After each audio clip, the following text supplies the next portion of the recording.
Police department அப்ப யார் கையில இருந்தது? ஒரே ஒரு கேள்விதான் நான் கேட்கணும்னு தோணுது.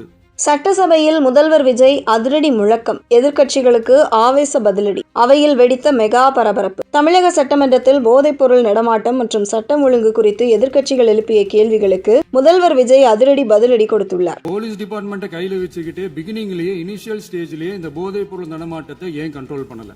கடந்த ஆட்சியில் போலீஸ் துறை உங்கள் கையில் இருந்தபோது ஏன் நடவடிக்கை எடுக்கவில்லை என எதிர்க்கட்சிகளை பார்த்து ஆவேசமாக கேள்வி எழுப்பினார். மேலும் பெண்கள் பாதுகாப்பு மற்றும் போதைப் பொருள் தடுப்பில் தங்களது அரசு கடுமையான நடவடிக்கை எடுத்து வருவதாக திட்டவட்டமாக தெரிவித்தார். தமிழ்நாட்டுக்கு 2 எய்ம்ஸ் மருத்துவமனைகளை தருமாறும், தொடர்ந்து நிதி ஆயோக் கூட்டத்தில் எய்ம்ஸ் மற்றும் திருக்குறளை தேசிய இலக்கியமாக்குவது உள்ளிட்ட முக்கிய கோரிக்கைகளை முன்வைத்துள்ளதாக பட்டியலிட்டார். முதல்வர் விஜயின் இந்த அதிரடி பதிலடி பற்றி நீங்க என்ன நினைக்கிறீங்க? கமெண்ட் பண்ணுங்க. இது போன்ற அரசியல் செய்திகளை தெரிந்து கொள்ள இப்பவே நம்ம சேனலை சப்ஸ்கிரைப் பண்ணுங்க.